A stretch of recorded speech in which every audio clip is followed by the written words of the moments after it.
Welcome to Method and Madness. This is an ongoing conversation about great books hosted by writers Aaron Gwynn and Brad Kelly.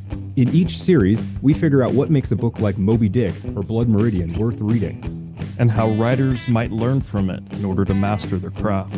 We'll also explore the labyrinth that lies beneath the novel, and find out what it means to our most insightful friends.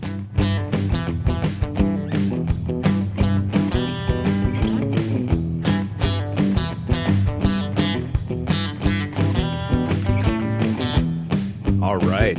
Welcome back to part 3 of our discussion on Neuromancer. This is the madness portion of the show. I think we've had pretty interesting discussion so far with you and Morrison, sort of a justified ranting against the encroachment of AI.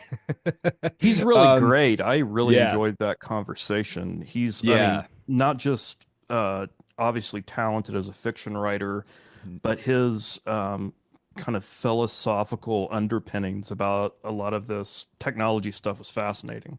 Yeah, for sure. And that was kind of part of the reason that I wanted to have him on. I was so happy when he enthusiastically agreed to do it. I think it was a real get for us, man. Yeah. I'm sure we'll be talking. We'll find an excuse to talk to him again in the future for sure. And then method portion, talking a bit about, what is this book? What works about it? What maybe doesn't work quite as well? Why is it a phenomena? I think we got in some interesting places there as well. And then today we're gonna kind of get down into some various rabbit holes that I came across. And there's, of course, just like with any good book, there are about a million directions you could go, right? Different things you could sort of decide you're going to look up on the internet and spend a few hours just clicking link after link if you really wanted to. It's trying to narrow this down to some things that were, kind of interesting to me.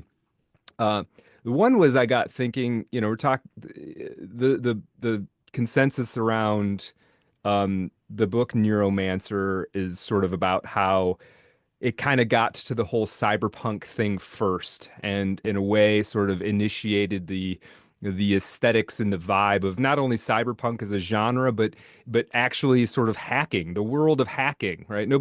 There was no hacking. If you grew up in the 70s, you may never even heard anybody say they were hacking anything, and if they were probably talking about a piece of firewood or something. Right. So I got curious. Neuromancer comes out in 1984. What was the state of hacking then? What if somebody was a hacker, what the heck were they up to? Were there any console cowboys like like Case in the novel? And if so, what were they doing? And I think this can give us a sort of a sense of just how far ahead of the times Gibson's vision was in this book. Now, you get looking into sort of the history of hacking, and it's pretty interesting. Anytime you have a complicated enough communication system, somebody hacks it back in history. I mean, there were people that were hacking the telegraph system. Okay. Interesting. Which you wouldn't necessarily think of, right? But they're like tapping it and interrupting and intercepting messages. Taking advantage of aspects of the communication network that they didn't have official access to, things like that. And then, of course, there was hacking of the phone systems prior to anything like the internet. And this could be done by a variety of ways. I mean, one would be you just call somebody and lie to them about who you are to get some piece of information, right? That's a kind of hacking, right? You can hack the communication systems between two people. But there was another aspect of the telephone system that was it relied heavily on tones, right? And people had learned how to mimic these tones in a variety of ways. Apparently, at one point, there was a little whistle that came in, I don't know if it was Captain Crunch or another cereal. And it was a little toy whistle, but it happened to get just the right tone that could manipulate the phone system. And people would use this for what they used to call phone freaking. I've heard of this a little bit. Yeah. Yeah. It's a and now the telephone system doesn't operate on tones, at least Hmm. not the same way it used to. So it's not a way that you can manipulate the system anymore. But for a while, a big thing for a hacker would be to, make a series of tones and then basically get a free international phone call, right? That would be a big get.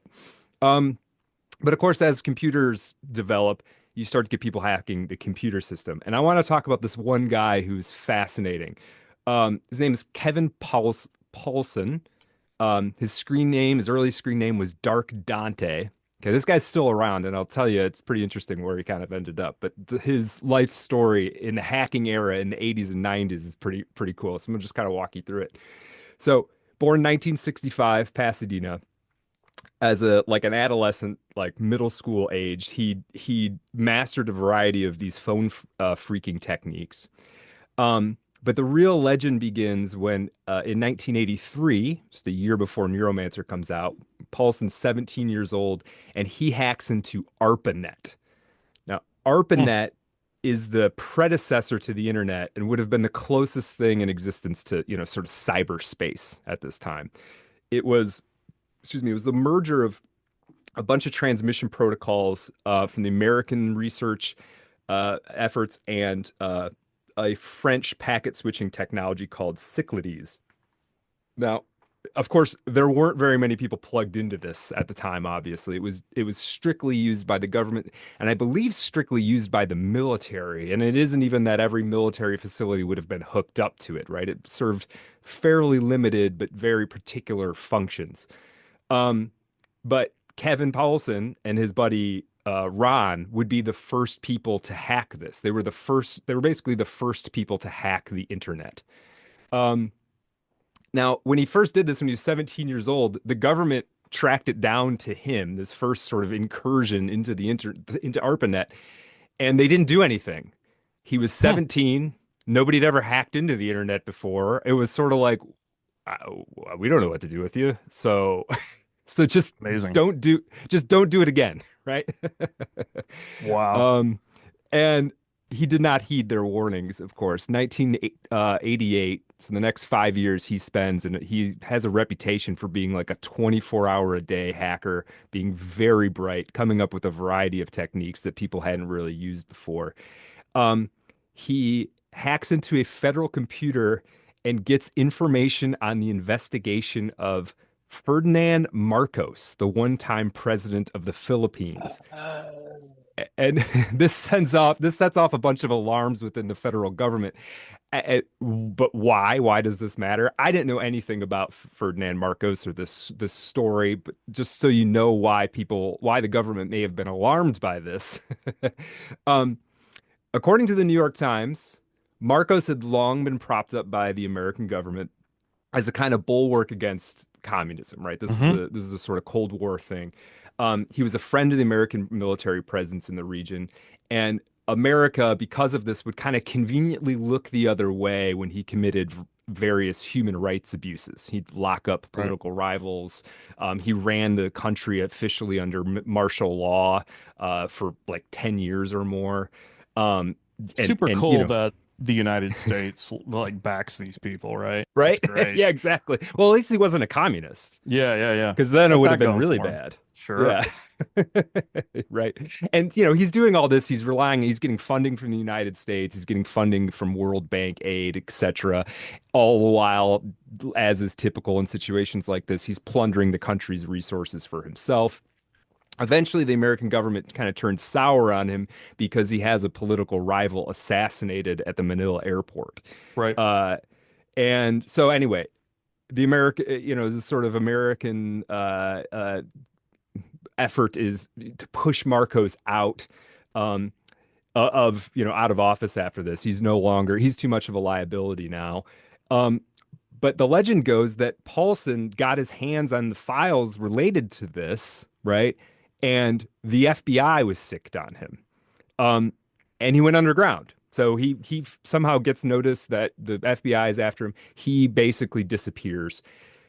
Though while he's on the run, he is constantly needling the FBI by hacking systems, sending messages, taunting them, and this kind of thing, right? Because he's only what? He's 22 years old or something like that. Um, he starts also purportedly tapping the phone calls of do you know the actress Ali Sheedy? Yeah. Yeah, so he had a major crush on her, as a lot of people did then, because Breakfast Club. She was the love interest in War Games, which would have been Right. an important movie for Kevin Paulson. Well, yeah, He's that's the Go ahead. first time I heard of anything about hacking is 1983's War War Games, Games. Yep. and that introduced me to the whole idea of a modem and all Yep. that kind of stuff. And I can remember I had like a Commodore 64 Yeah. computer when I was, 12 or something. My grandparents were like, "Don't like hack into any." I was like, "It doesn't even to what? To the I wouldn't even dogs? know. Yeah, I wouldn't even know where to start. It's not connected to anything except like, Right. the electricity Yeah, socket, yeah. the electrical Yeah, it's socket." right. I could see that being a concern. That movie comes out. I could see that being a concern for parents who, they don't Amazing. understand computers at all. It's like, All oh right. man, I hope he doesn't cause an international incident somehow. Yeah, yeah, yeah. Uh, um, Now he also, during this time, Paulson's running from the FBI. He steals classified military orders, apparently. He finds out all these details about wiretaps on foreign consulates. He gets a bunch of information about various organized crime networks. He accesses like all the files for the ACLU for some reason. I think partially he just does this to see if he can do it, right? Right, He's right. not he's not pursuing, like, he's not like an activist, and that he's like, we gotta shut down the corrupt government. I think he's mostly just having fun with the power that he Sure. has, right? Um, he apparently also figured out a bunch of FBI front companies, or figured out a bunch of companies were FBI fronts, I should say, which is kind of interesting. But none of this stuff, none of this sort of taunting and investigating various databases is how he actually gets caught. After he's on the run for 17 months, the way he ends up getting caught is there is a radio station, I want to say it's in San Francisco, KIIS FM 102. They have a contest where you can win things if you're a certain number caller. For the younger audience, you might not remember this, but it used to be the local radio station. They'd give away concert tickets or whatever, and you'd have to be a particular caller, right? Right. And you'd win whatever. He floods the phone lines, so it's all he's making every phone call, right?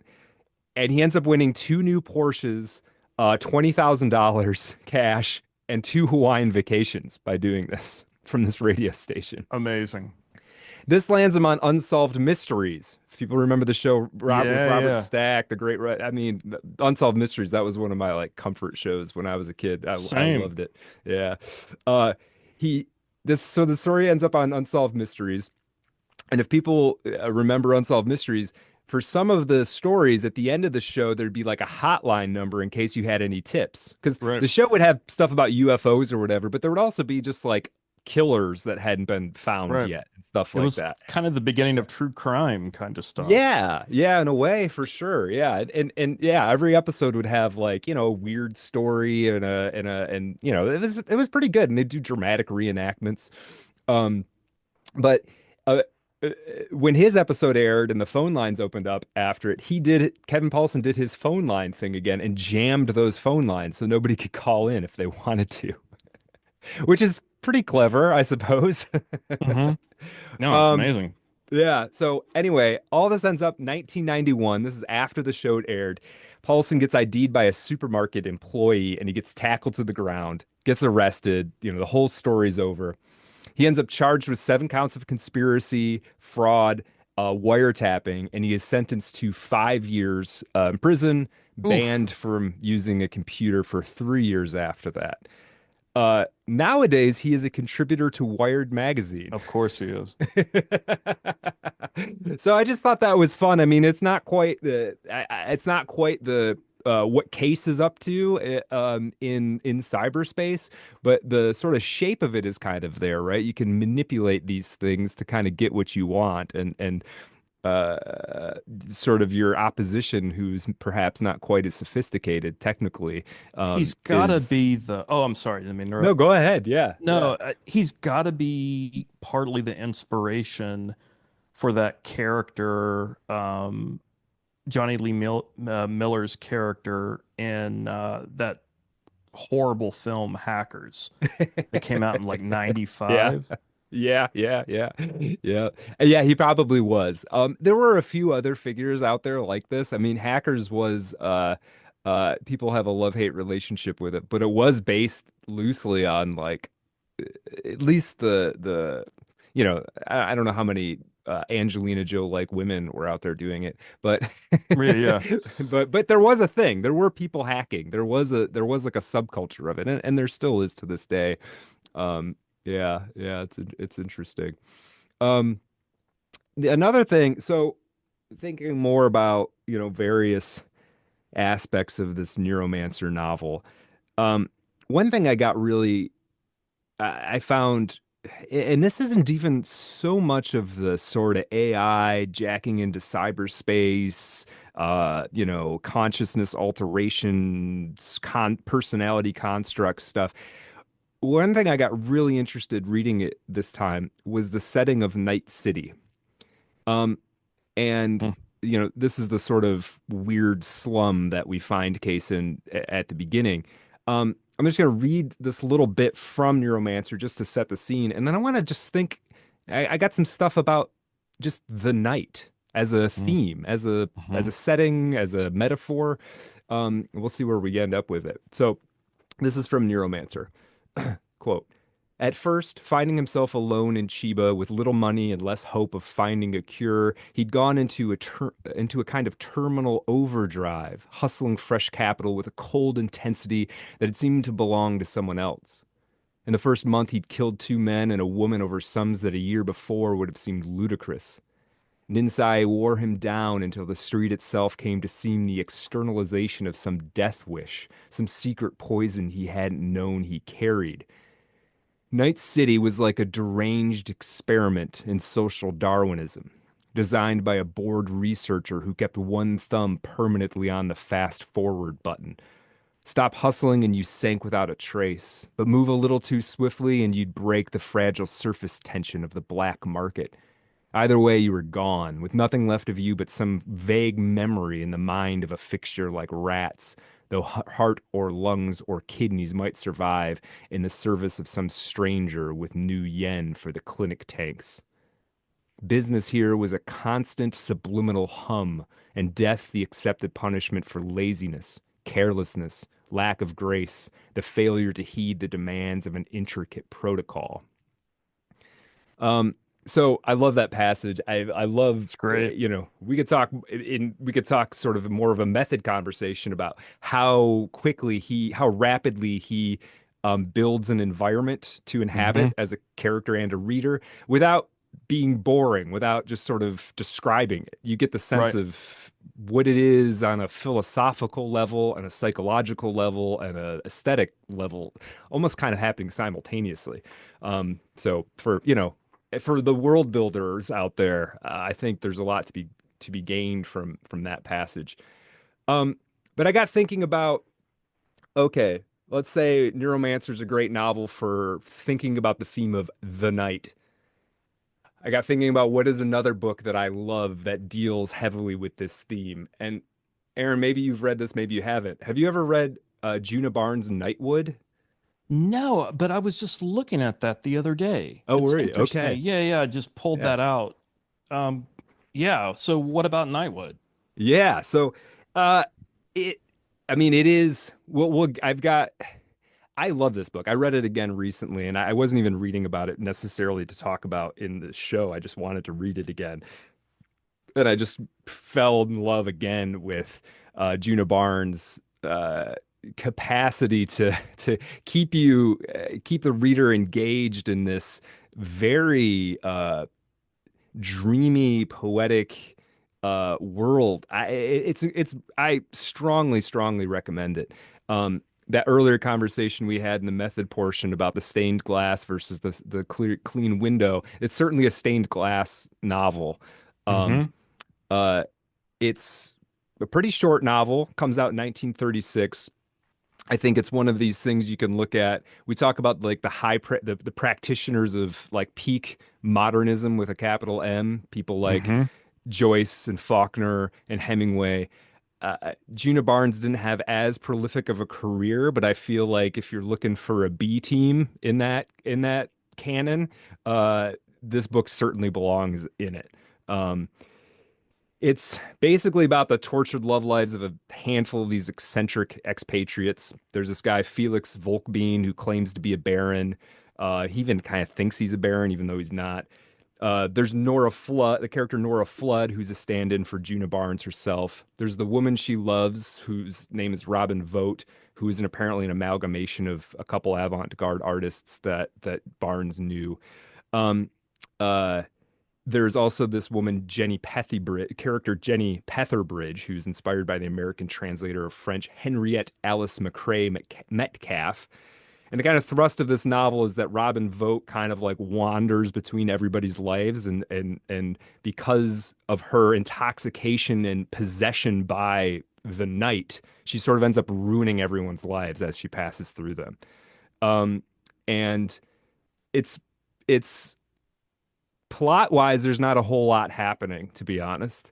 But the strength of the novel comes from the character Nora Flood goes to visit this other character, the Irish American quote unquote doctor, Matthew O'Connor. And I put doctor in quotes because he says he's a doctor, but he's not. And Nora's goes to him to try and figure out like what is Robin's deal? Why does she? And one thing that Robin's doing is she's at night she just goes out. She just goes out into the city. She can't stay. She sort of almost can't stay in the house at night, Hmm. and she's drawn by the life of it. And at first it's like, at first it's like the partying thing, right? She's just out drinking and flirting and dancing and whatever. But it gets to be more than that. It's not like that's almost just one of the corridors of the night that you can go down. Um, and at one point, Nora goes out into the night to see she's sort of stalking after Robin to sort of see what is this thing out here that keeps drawing this woman away from me and drawing her to the next person. Um, and it's interesting. One thing about this novel is if you read anything about it, it gets praised as this like, oh, it's like the first lesbian novel or something, which Mm-hmm. I'm always doubtful of the first. I mean, I'm sure you could go back to Sappho or whatever, right? But um, it's one of those cases where I feel like, as true as that may be, I think it ends up, I think it ends up to some degree concealing how good it is, if that makes sense. Interesting.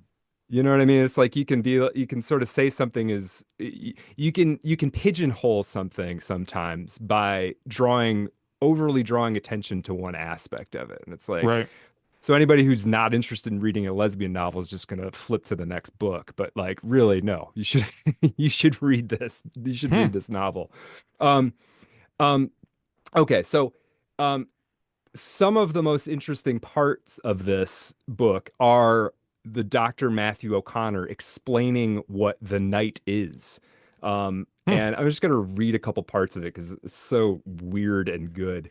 Um, let's see. Yeah, and he's building not a very simple metaphor of what the night is, but I would say a complex of various metaphors of what the night is, and you're as a reader are filling in the connective tissue to some degree.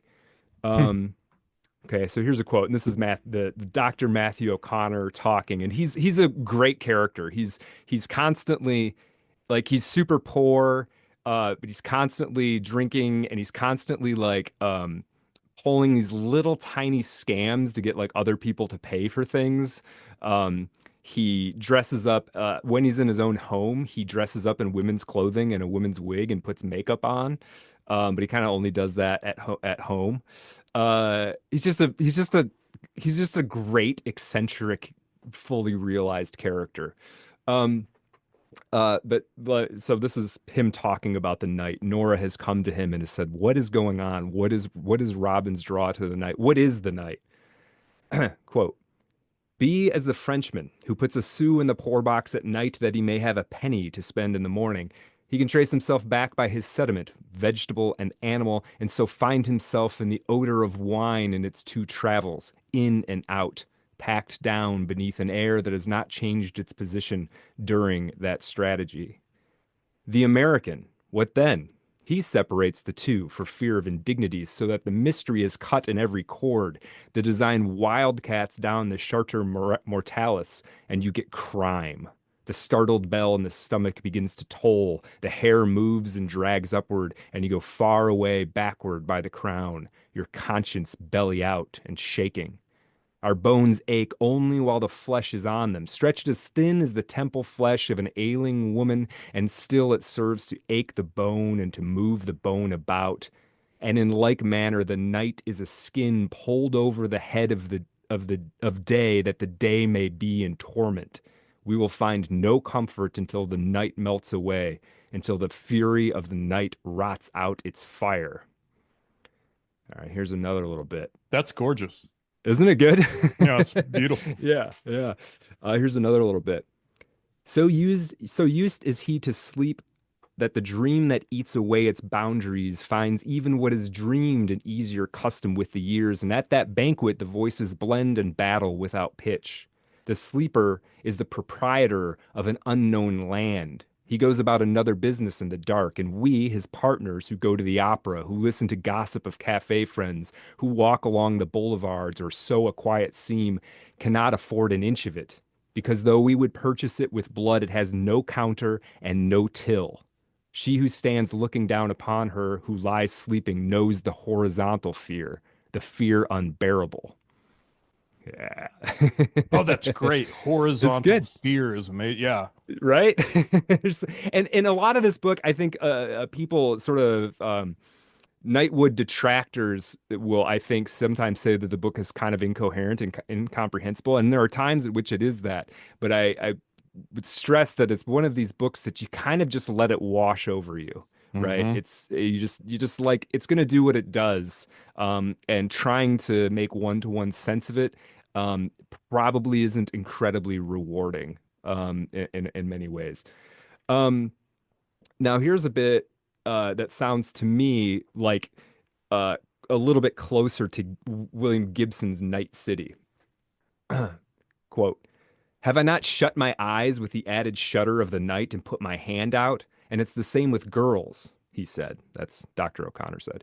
"Those who turn the day into night, the young, the drug addict, the profligate, the drunken, and that most miserable, the lover who watches all night long in fear and anguish. These can never again live the life of the day. When one meets them at high noon, they give off, as it were, a protective emanation, something dark and muted. The light does not become them any longer. They begin to have an unrecorded look. It is as if they were being tried by the continual blows of an unseen adversary. They acquire an unwilling set of features. They become old without reward. The widower bird sitting upright at the turnstile of heaven. Hallelujah! I am sticked. Skol, skol, I am dying." Right. So all this sort of night stuff from Barnes, one thing it really strikingly reminds me of, in more in sort of vibe than in detail, perhaps, is I don't know, Aaron, if you remember in Neuromancer, Peter Rivera, the character Peter Rivera, who's kind of a minor character in a way. He has a little nightclub act up in Freeside. I don't know if you remember that part, right? And this is a reminder for the audience. Riviera is this unstable, sociopathic thief slash drug addict who they've got on the Armitage is brought into the team. And one thing that he's capable of doing through various enhancements is he can make people see what he's thinking, I guess would be the easiest way to put it. So he can kind of put an image in your head if he wants to. And which is a pretty cool little effect that's kind of underutilized in the book. It's like Gibson came up with it and he wasn't really sure what to do with it exactly. Right. So it's kind of just there for the most part. Um, but one of the sort of plot wise, one of the more maybe the most important thing it does is this nightclub show that he puts on. He was supposed to get this password from the character Lady Three Jane, one of the Tesher Ashpool clones. But he ends up uh, getting in with her and betraying Armitage and Case and Molly Millions. Um, and then he puts on this holographic cabaret. And it turns into a sort of erotic sex show Mm-hmm. featuring Molly Millions, and she's in the audience, right? It's like it's socially, it's like this horrific thing to do, Mm-hmm. right? Mm-hmm. And this, I mean, a big part of, and the reason I kind of bring it in with this night thing is there are moments in Nightwood where Nora, the character Nora, is trying to follow Robin Vogt out into the night, and she gets lost in this like maze of intersubjectivity. Like for a while, feels like she's seeing through the eyes of Robin Vogt, or at least seeing the world the way that Robin Vogt sees it, and she sort of loses track of where she is in the midst of the night. And it kind of just reminded me of this, of like of what Peter Riviera is doing. Is he's putting his subjectivity out there, and if you're in the audience, you end up picking it up, right? And one of the plot points that kind of comes out of this is it fills Case becomes enraged. It's like the one thing that really, other than his sort of fear of his own life because of the toxic sacs in his blood, this rage is one of like the things that actually thrusts him through the rest of the story. Hmm. Um, and yeah, so um, I just think this is kind of interesting. These you know various ways of thinking about the night, how it shows up as a metaphor, how it shows up as a setting. Um, and do you think I got thinking about this in my own writing, and I wanted to ask you this, Aaron. Do you think you tend to write more night scenes or more day scenes? It's interesting. I probably day, but it seems like a lot of scenes in my work take place in the evening where there's that transition from Yeah, day to night. yeah, yeah. Well, the magic hour, right? Yeah, right, Yeah. right. Yeah. Well, there is something that's probably like the most aesthetically interesting part of the day in a lot I of think so ways, right? too. I think so too. The lighting's interesting and the sort of feel of it is interesting. Right. Yeah. Yeah, for sure. And there's a Um, dramatic transition. There's all this right. kind of stuff you can do, Right. if you're thinking as a cinematographer with your own work, right? You Hmm. can light the scene in a certain way, so to speak. You can, it bakes in it bakes in a sort of a timer in a way that just That's right. uh, of being vaguely in the day or vaguely in the night doesn't quite have the same thing, right? You know, you can have Mm-hmm. the beginning of the scene it's light out and the end of the scene it's dark, or vice versa, right? And those can be an interesting way to put time pressure into a story for sure.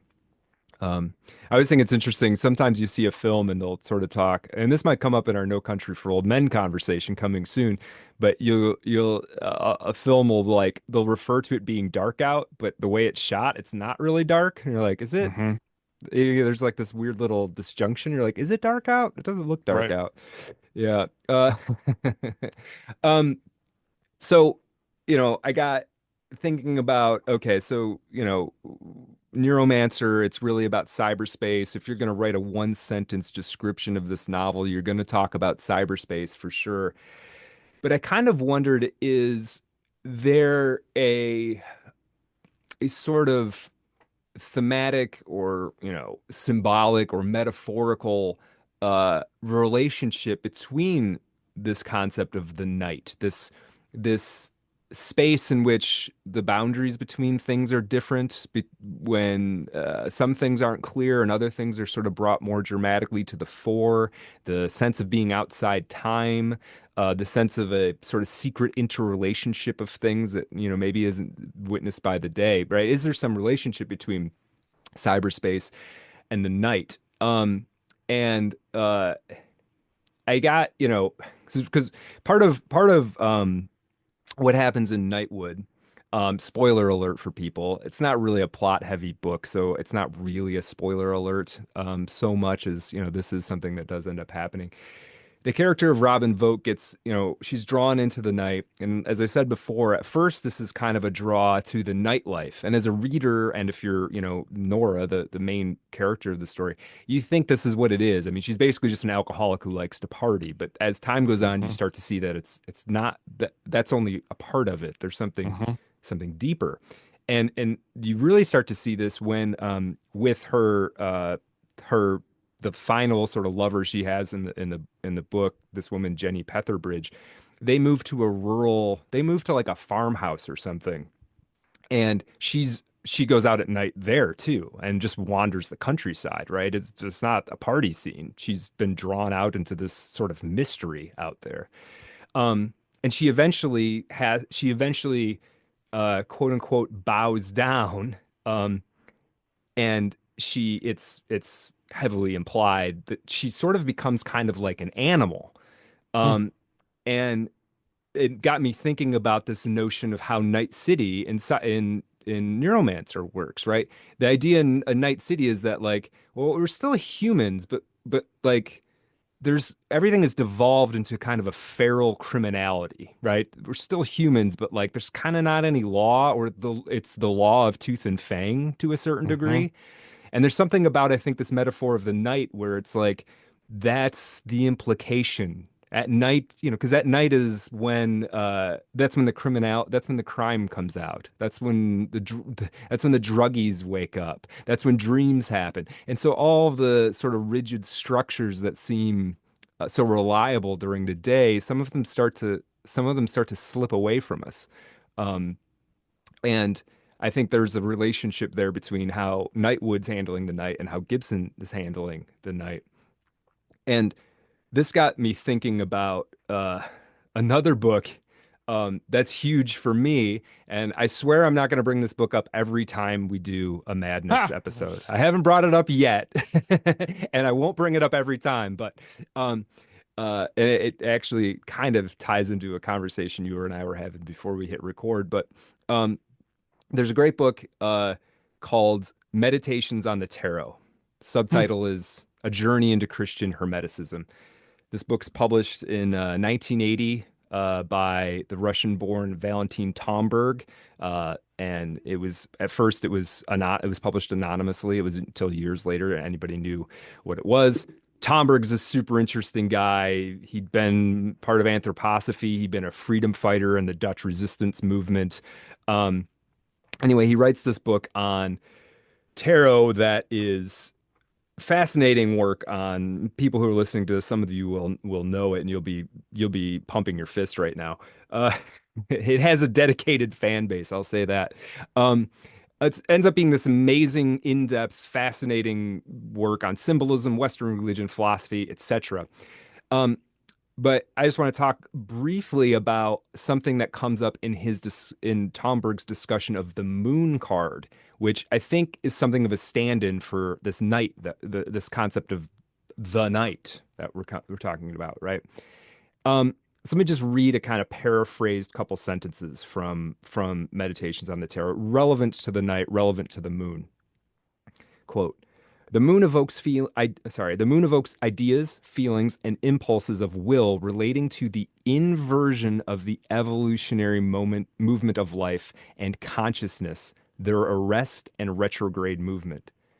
He then goes into the specific symbology of the card that conveys this, and then says this: the moon is related to the agent of diminution, the principle of eclipse. It is not a matter of temptation from outside, like in the Lover card, nor of the devil and demons, as with the Devil card, but rather something which is there, which is given and imposed on every incarnated soul by the very fact of being incarnated. The principle of the eclipse would be present and active in us, even if the devil and all demons resigned, and even if all human beings learned the lesson of humility and abandoned the desire to build the towers of Babel. Hmm. So the big part of this that there's a few things that are interesting in this. One is that the card ends up being about this notion of devolution, right? Which is what happens to Robin Vote in the night. She goes out into the night and eventually she becomes symbolically a sort of animal. The characters that live in Night City in Neuromancer, they're sort of left to their own devices in the night and they revert to this crazy tribal criminality, right?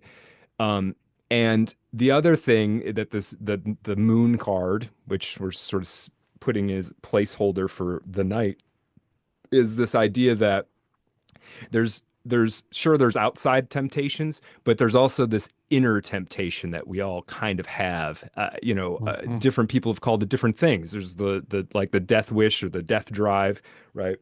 Um, the what is there's that French term for that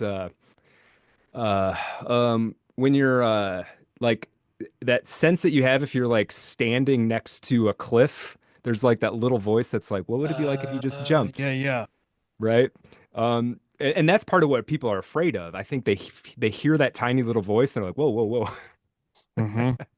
Get back. I'm going to back away a couple steps. I don't really want to jump, but it's an intrusive thought, right? It kind of just Right. comes up. And it doesn't, I think you can have that. You can be the happiest person in the world and that comes up. Of It's course. right. It's not anything about like actively being suicidal or anything. It's just like a weird direction your brain can go. Um, so I think those things are all kind of tied in here, with this internal draw to something, and that something I think we can say can be effectively called the night, at least in some pieces of literature.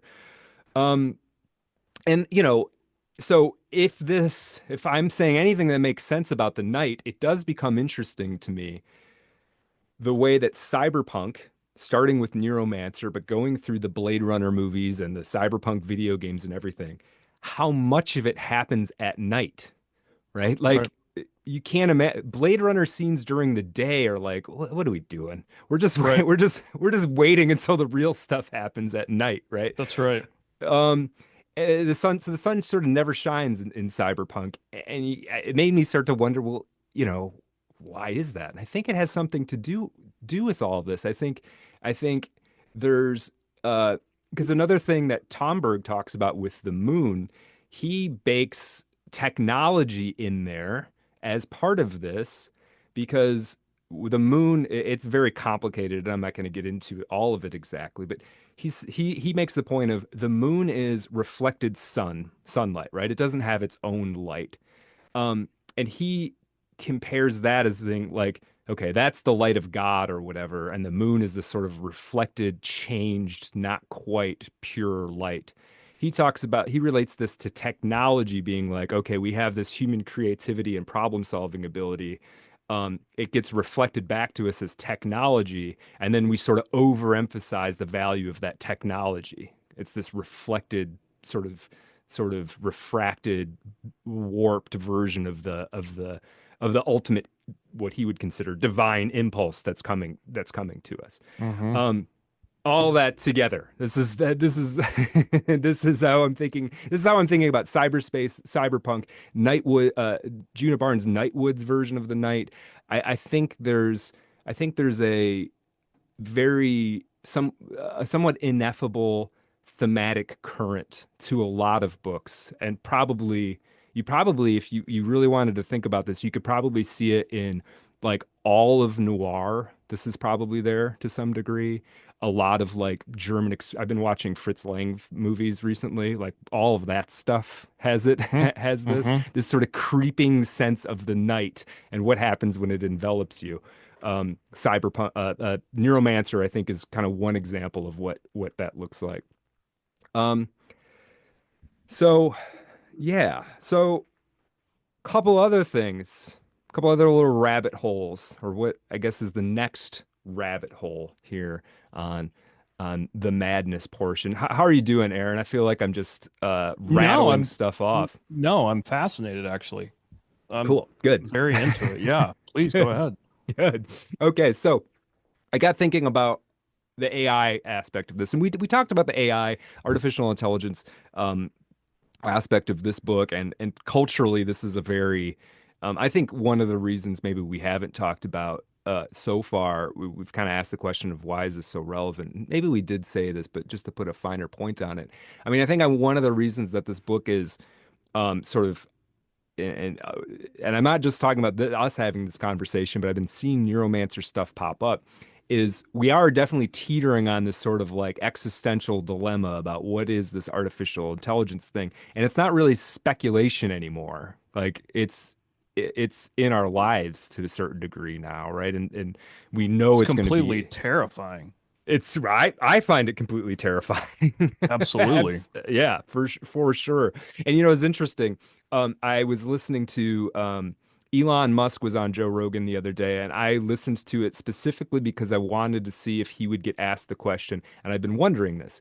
Elon Musk has said things in warning about AI, and then he's owns an AI company, right? Right. And so Right. you're like, well, what are you doing then? What's the point? I wanted to see his conversation about that question, and he said he thinks that there's it's 80-20 whether it's going to be awesome or catastrophic. Is the awesome 80? Yeah, according to him. Ay, ay, ay.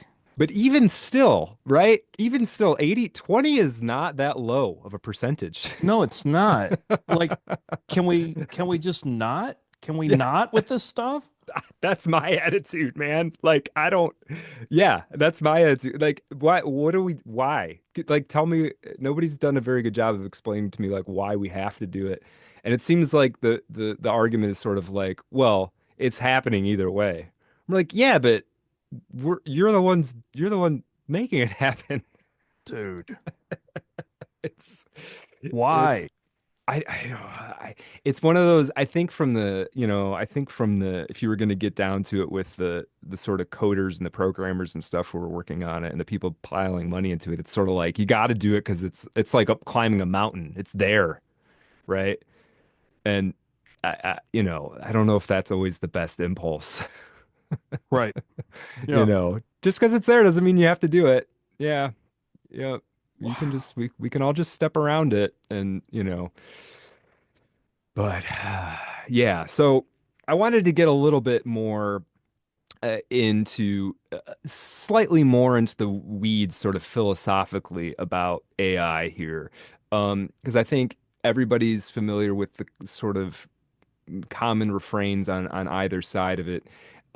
This is a part of the conversation that there's probably somebody listening to this out there that knows way more about this thinkers and this line of thought that I'm about to bring up.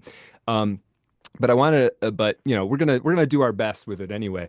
So I want to talk a little bit about Nick Land and his work. Are you familiar, Aaron, with Nick Land at all? I'm not. I'm not. Yeah. Okay. So Nick Land, and the reason I said somebody out there knows more, there is like a whole quadrant of the internet dedicated to and influenced by Nick Land's work. Um, Is he a he's still around. philosopher? Yeah, yeah. He's a philosophy PhD from he taught at the University of Warwick. Not anymore. I think he's probably like made a bunch of money in crypto or something at this point. He's still Interesting. around. He was on Twitter up until recently. Um, at the University of Warwick, he co-founded what was called the the Cybernetic Culture Research Unit, or CCRU.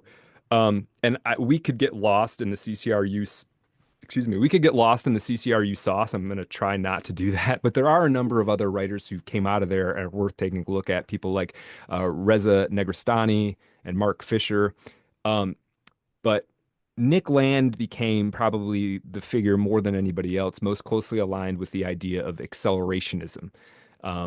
What is accelerationism? So there's a lot of writing about this, and there's a lot of sort of forking paths to try and explain different schools of thought within accelerationism. But I think more broadly speaking, it's probably been something that has charted out the cultural incursion of AI perhaps better than any other school of thought.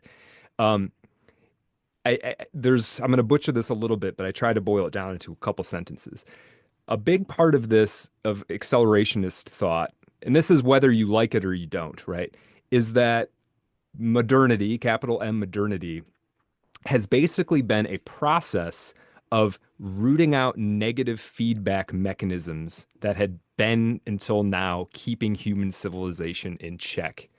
Hmm. And you can imagine good versions of this and bad versions of this. Um, this morning before we recorded, I did the laundry. And what did the laundry mean? I threw some clothes in one machine. I ran it for a Right. while. I threw them in another one, and now they're done. They're clean and dry, right? I Right. just have to Right. put Right. them away.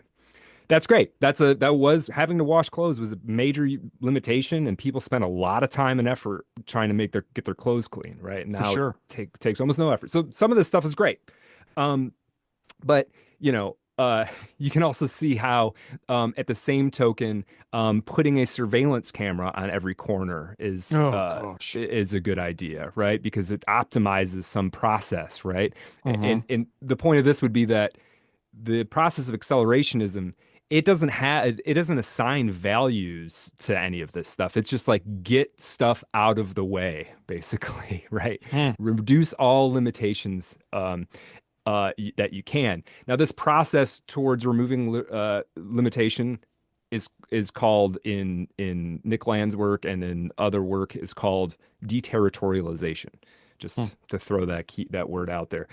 Now, modernity leverages these processes, leverages commercialization and industrialization, and together they're in a runaway process that becomes sort of auto-productive. It kind of does itself over Mm-hmm. time. Um, and its only motivation it becomes once it's sort of auto-producing, which it's doing now, its only motivation becomes to grow for its own sake. Right. Um, and it's this thing that basically Nick Land, whether, this school of thought, whether you like it or not, this is where you get down into the inevitability of it. I mean, we talked about, well, scientists are gonna, they're gonna, or researchers are gonna do it because it's a mountain to climb. It's there. Mm-hmm. The school of accelerationism says, oh, like the process that makes AI inevitable started, 200 years ago. Like, you're just right now. What we say and do doesn't really have anything to do with it. That Interesting. seed was planted so far back. There's nothing you can't put it back. You can't put Right. the toothpaste back in the tube. Um, Now, I think this is an interesting way of looking at it and probably at least somewhat true. Um, but I got interested. I'd been somewhat familiar with Nick Land's work, and I got interested to think, because of this, he had to have read Neuromancer. Like this stuff Mm-hmm. is written in the late 80s, the early 90s. He had to have. So I Right. got curious, what did Nick Land have to say about William Gibson's work? Um, the part where he talks the most about it is in this essay called Cyber Gothic, which you can read in the 2011 retrospective on Nick Land's writings called Fanged Noumena. He's got an interesting passage that I'm going to kind of paraphrase here. Um, yeah, from this Cyber Gothic essay, quote, Wintermute, and we remember Wintermute is the first artificial superintelligence we run into in Neuromancer. Wintermute is not searching for a self in Neuromancer, a perfect match, as the cute version would have it. Wintermute, intelligence without self, mind like a wasp nest, signaling its arrival in alphanumerics as a string of zeros, has the capability to manipulate love and hate and switch them to K-War. K-War, it's basically Landian speak, Nick Land speak for cyber war. This process of removing limitations, but also maybe trying to fight to get some back as well. Um, that is Wintermute, manipulates objects in real time using drones, taking out the Turing cops in an elegant projection of gardening robots. She seems to configure humans as, quote, lab animals wired into test systems. When Case refers to her as he, the Dixie Flatline construct tells him not to be an idiot. Wintermute, a little micro whispering to the wreck of a man named Corto, the words flowing like a river, the flat personality substitute called Armitage, secreting slowly in some darkened ward, could build a kind of personality into a shell. And this is kind of indicative of now Nick Land often is writing around things and he gets very creative with language. And so sometimes he's not quite zeroing in on, what he's actually talking about. And it makes for interesting reading in that way sometimes. Um, I think buried in this, what he's saying here, though, is a kind of a key to seeing Neuromancer, the book, the outlining of a kind of paranoia that is actually scarier to me than the Terminator scenario. I mean, everybody remembers the Terminator movies. It's like, okay, well, the robots will take over and it'll just gun us all down. I suppose that is one possibility, right? History kind of ending in this all-out war that, at the very least, you could at least say it has the faint pang of like an adventure in there, right? You could see yourself trying to fight your way out of it as a freedom fighter or something like that, right?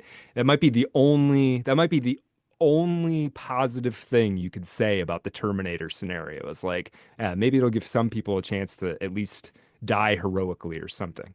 And but Neuromancer and Nick Land's acceleration, it doesn't go that way. It doesn't end like Frank Herbert's Butlerian jihad in a bang. It's much more of a whimper in which we all become depersonalized, and then the part of us that thinks of ourselves as the self is wholly replaced by the machine, right? Because if you think about this machine churning along, constantly removing limitations, well, eventually, right, just like the limitation was that you had to wash clothes by hand, let's make a washing machine. This process might discover that a limitation on it is the human personality, right? The differences between people and of all kinds, personality, race, sex, everything, right? Let's just flatten that. If you just squeeze all of that out, this process will be even further optimized. Right. Really read just a little thing from Nick Land's essay called Meltdown from 1994. And this one goes all over the place, but I want to just give you a sense of the sort of nightmare space that Nick Land is talking about, which might be the very near future, or maybe not. Maybe maybe we get out of this okay. But this is what Nick Land has to say about it. Quote: "The story goes like this. Earth is captured by a techno-capital singularity as Renaissance rationalization and oceanic navigation lock into commodization takeoff. Logistically accelerating techno-economic interactivity crumbles social order in auto-sophisticating machine runaway. As markets learn to manufacture intelligence, politics modernizes, upgrades paranoia, and tries to get a grip. The body count climbs through a series of globe wars. Emergent planetary commercium trashes the Holy Empire, the Napoleonic Continental System, the Second and Third Reich, and the Soviet International, cranking up world disorder through compressing phases, deregulation in the state arms race each other into cyberspace. Converging upon terrestrial meltdown singularity, phase out culture accelerates through its digitech heated adaptive landscape, passing through compression thresholds normed to an intensive logistic curve. 1500, 1756, 1884, 1948, 1980, 1996, 2004, 2008, 2010, 2011. Nothing human makes it out of the near future." Good grief. So that phrase, for people who are new to Nick Land, I think a key phrase, if you want to take one thing away from what Nick Land's, or at least his early work on accelerationism, was trying to kind of point out. Some people claimed he was cheerleading it. Some people claimed he was warning about it. I don't really know where to end up on that. But I think a key takeaway sentence, or maybe a question to ask yourself about all of this AI stuff and all of this quote unquote progress that we're seeing in that realm, is, do you think the answer to this question, do you agree with this question? Nothing human makes it out of the near future. Does that sound right, or does that not sound right? And I think how you answer that question might determine something about what you think is happening here. Um, there is some other thinkers in this AI space that I kind of wanted to point people to. Um, some of them are, there's definitely some fringe people out there. Um, one sort of extreme end of this thought around artificial intelligence, and it's interesting. It seems like people were saying almost more sophisticated things about AI in the 90s than they are now. Which Mm-hmm. I don't know what that means. But there's a guy named Hugo de Garis. He's still alive, but he's pretty much retired. He's a Australian researcher born in 1947. He made a lot of contributions to evolvable hardware. Um, and evolvable hardware, the idea is that, as systems get more and more complicated, you're not going to be able to sort of hand design everything. You'll probably be better off if you run a bunch of simulations, see what works best, and then just sort of breed the quote unquote breed those together rather than trying to design everything, right? Um, uh, so he was originally studied theoretical physics. This Degaris fella got a PhD in Belgium, worked for doing advanced telecom research in Japan, was a researcher at Star Lab, taught computer science at Utah State, was a professor at a Chinese university teaching theoretical physics and computer science. I say all this to say this isn't just some guy on the internet with an opinion, right? This is Mm-hmm. somebody who's thought a lot about hardware and software and the limits of physics, etc. He wrote a book, I think in the very early 2000s called, quote, The Artellect War, Cosmists versus Terrans, a bitter controversy concerning whether humanity should build godlike, massively intelligent machines. He refers to, artificial superintelligence or whatever as an artellect, right? Artificial intelligence. Hmm. In this book, which you can find on archive.org. To get a physical copy of this book is like $400 for some reason. I don't think there was that many of them in existence. But he says a few things that are pretty interesting and kind of scary. Here's one of them. Quote, and this is a guy who was working on more of the hardware part of this, but definitely was in the space of driving us towards having an artificial intelligence. Quote, the truth is, I feel that I'm constructing something that may become rather godlike in future decades. The prospect of building godlike creatures fills me with a sense of religious awe that goes to the very depth of my soul and motivates me powerfully to continue, despite the possible horrible negative consequences. He goes on to argue that in the 21st century, he believes there will be a civil war between those who support the machine and those who do not. And he Oof. claims people will come to see this as a theological war, not just a war for resources. Um, and this is the difference for him. These terms are cosmists and Terrans. Aaron, you and I would be Terrans. We're just like, let's just do the Earth thing. Let's just be Yeah. here. Yes, that's where we are. Yeah, exactly. Yeah, I started here. I might as well finish it out here. I don't need, if you want to send out like a thing to space to go look at a planet, that's pretty cool. But like, I don't Send need it. to. Yeah, send it. That's cool. But I'll just hang out here. Oh gosh. What Yeah, that quote, despite the horrible consequences? yeah, yeah. Well, like, don't do the thing that has horrible consequences. Despite the Right. horrible Yeah. consequences, Right. Right. But it fills him with godlike.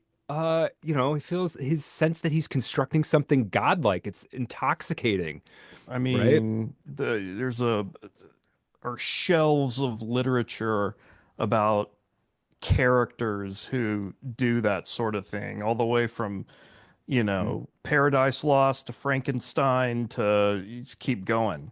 Mm-hmm. Mm-hmm. Mm-hmm. Yeah, and I do think it's interesting that he poses this. He does, and I think there's some truth to this. He poses this as like a theological conflict, the It is a cosmists versus the theological Terrans. conflict. I think it is, right? Because he's talking, I want to build God, Yep. right? That never And works out in the no, stories about. it doesn't.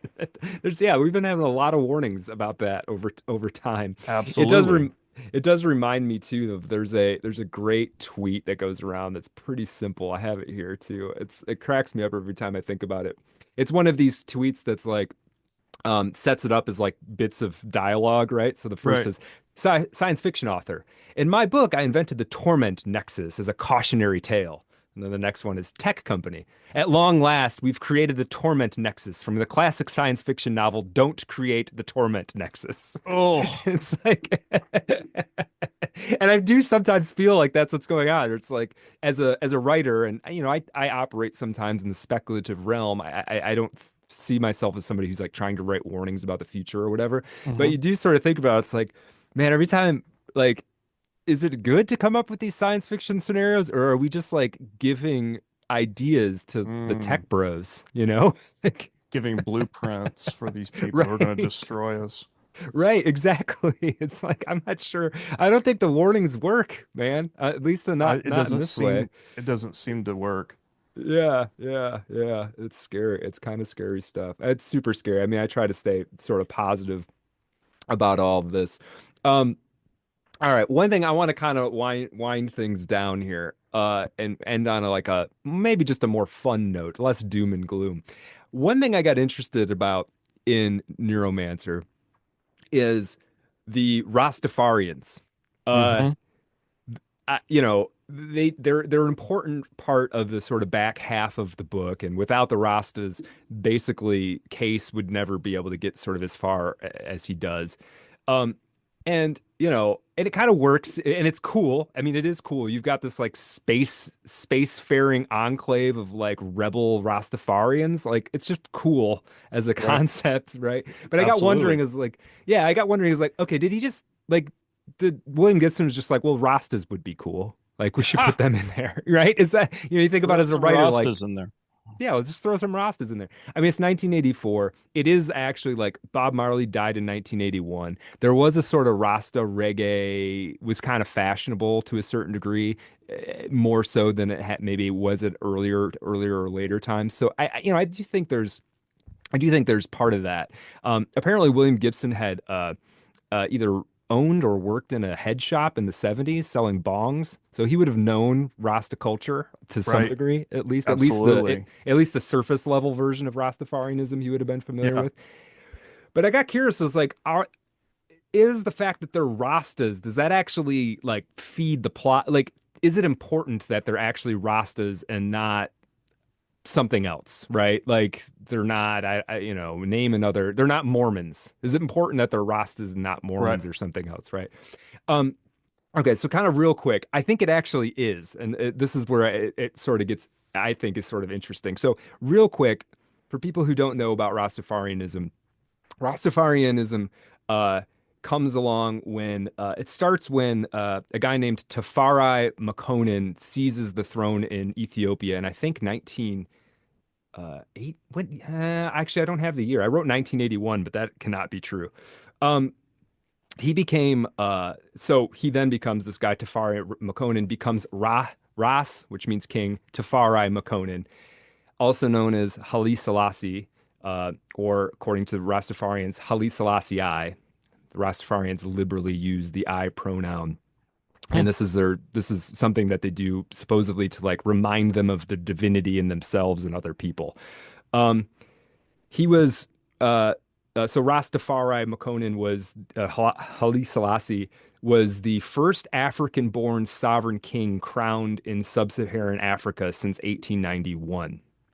Hmm. Um, After this happened, after he was put on the throne, a Jamaican man named Leonard Howell began to preach that this kingship was prophesied in the Bible, and so Haile Selassie was a Messiah on the earth. Some Rastas saw him as the second coming of Christ, right? A man alive in the 20th century is the second coming.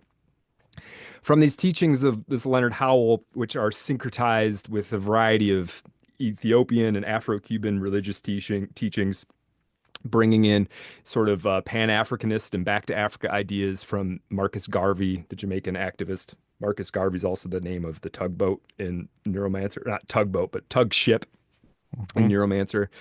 Um, Anyway, the religion kind of spread from there. Nowadays, there's approximately 1 million adherents. Something like 15 to 20% of Jamaica would identify as Rastafarian.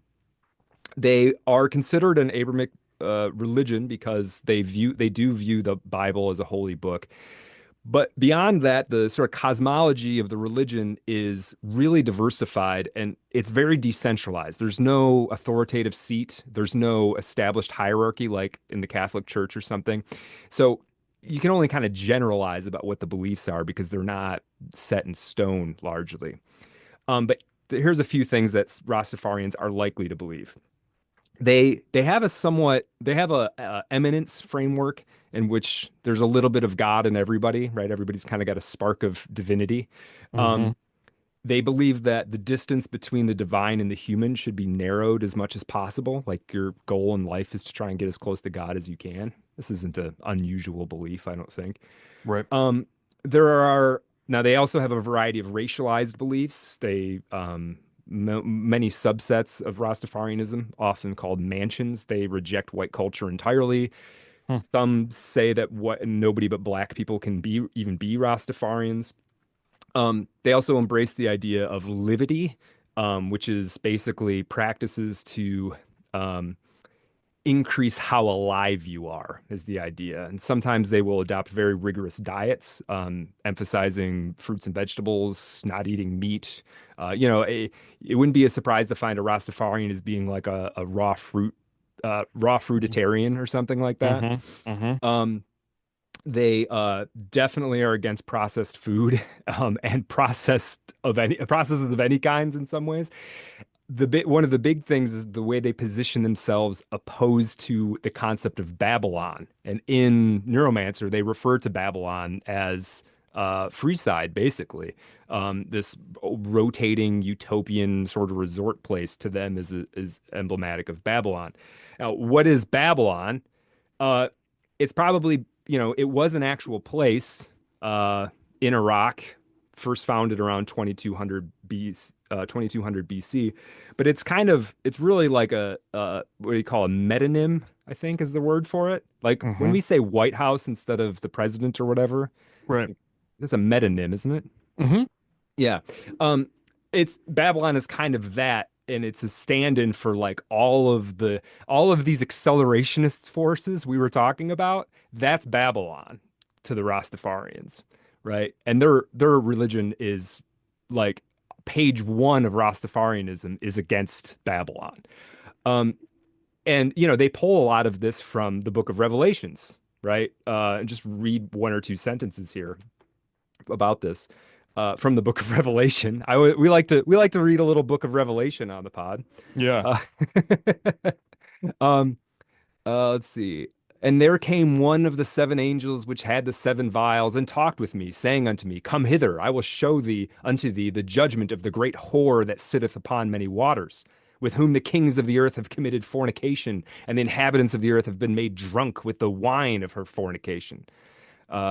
And the woman was arrayed in purple and scarlet color, and decked with gold and precious stones and pearls, having a golden cup in her hand full of abominations and filthiness of her fornication. And upon her forehead was a name written, Babylon the Great, the mother of harlots and abomination of the earth. Hmm.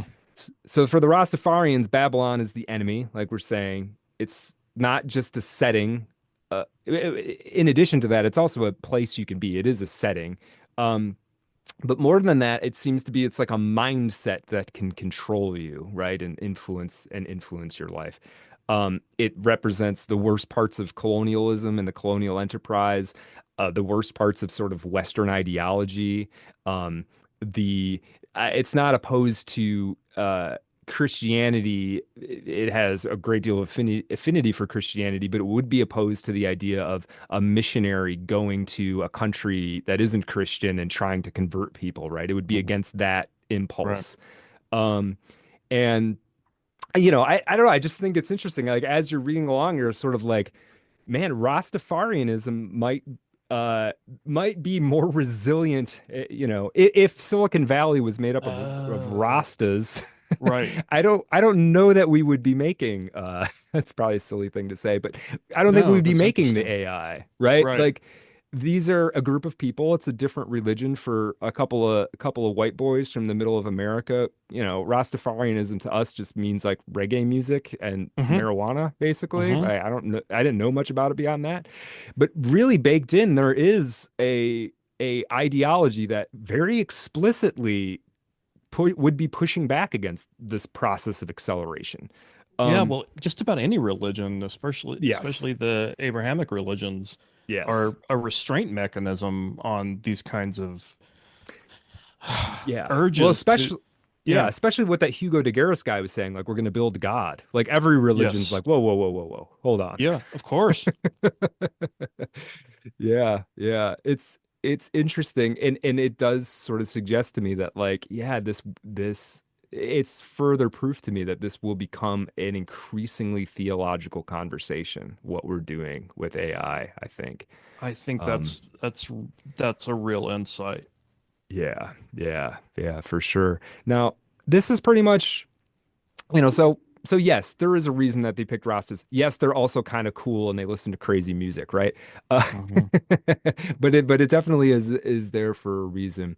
Um, I that's pretty much all I've got on this That was madness great. portion. There's another couple of directions we could have gone, but I think that gives plenty for people to chew on. Um, Absolutely.